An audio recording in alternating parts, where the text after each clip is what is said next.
Right now on KGW News, a murder suspect claims she accidentally killed her husband while reaching for a bag of chips.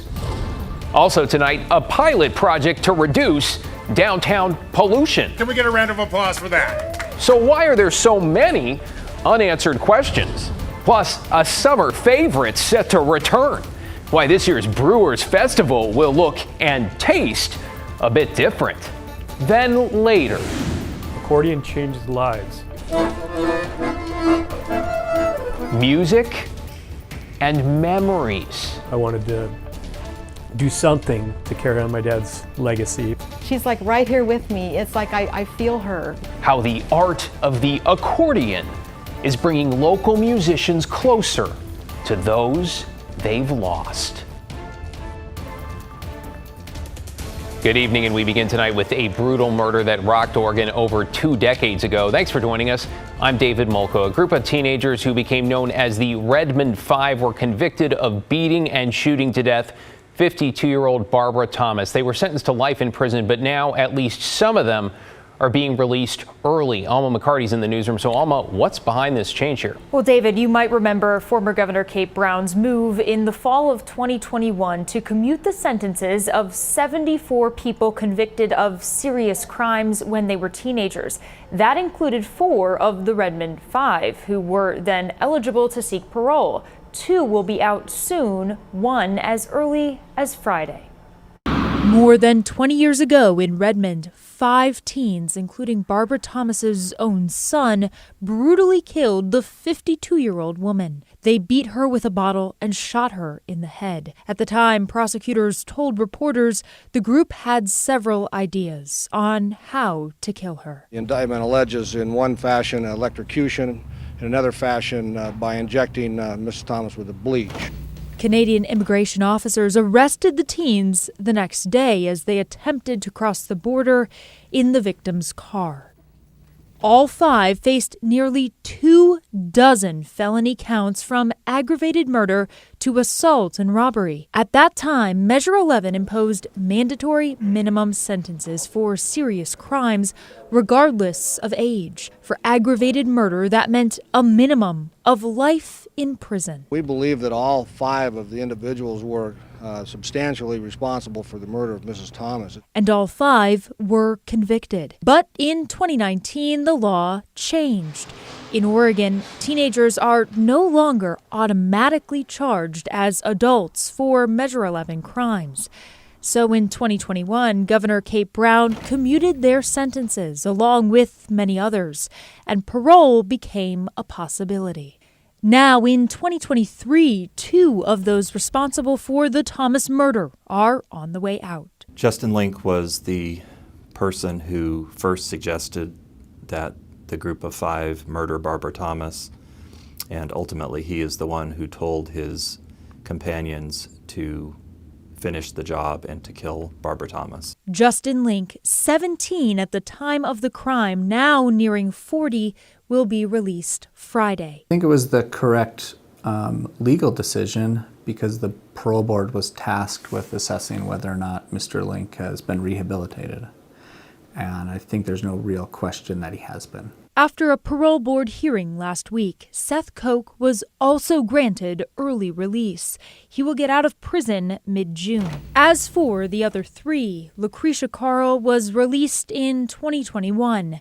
A parole board hearing is set for Ashley Summers next week. And Adam Thomas, who was 18 at the time of the murder, could be eligible for parole in a couple of years. Alma McCarty, KGW News. Police and family members have now identified the man shot and killed inside a Southeast Portland business over the weekend as Zachary Freeman. Family says detectives have shared very little about the shooting near Southeast 52nd and Foster, though they learned the same person suspected of killing Freeman was shot dead by police along Southeast 82nd Monday night. Freeman's brother Isaac says he worries that means he may never have answers.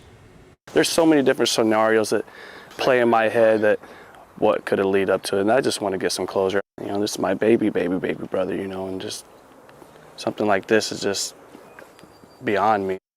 Well, Freeman's family has started a GoFundMe to help with the 29-year-old's funeral costs. They say he identified as LGBTQ+ and wanted to make Portland a better place. We have a link in the story up at KGW.com.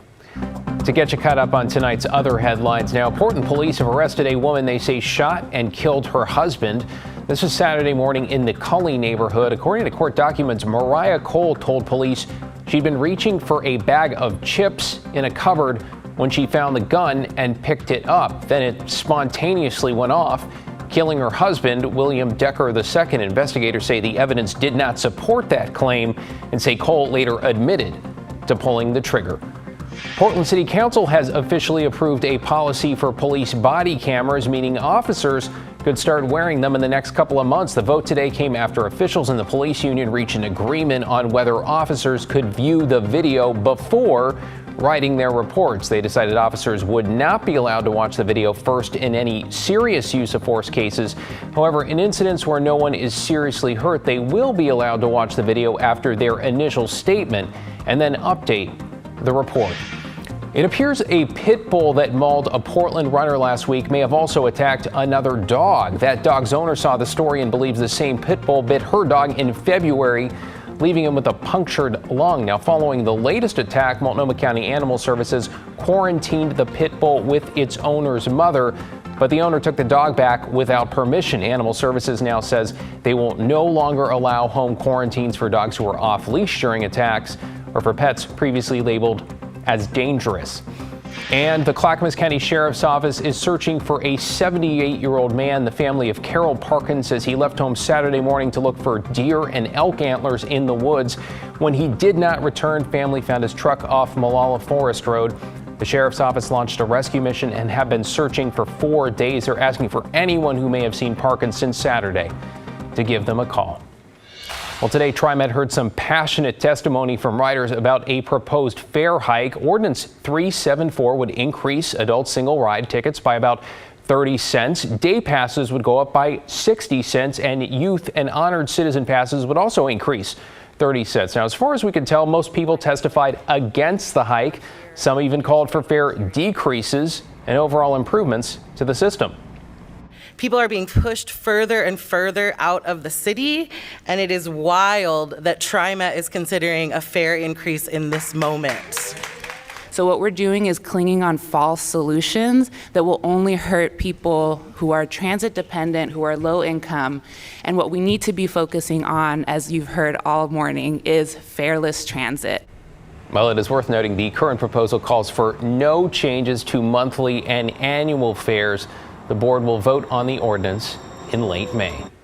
Well, with the 70s and 80s in our forecast, it's starting to feel like summer's just around the corner. Tonight, there is a big update when it comes to festival season with the Rose Festival and Oregon Brewers Festival now teaming up. As Catherine Cook shows us, while one of those may be shrinking, the partnership is helping keep the craft beer flowing and a tradition alive.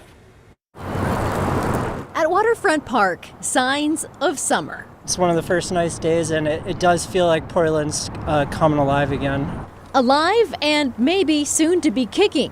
On Wednesday, the Portland Rose Festival and the Oregon Brewers Festival announced they're teaming up.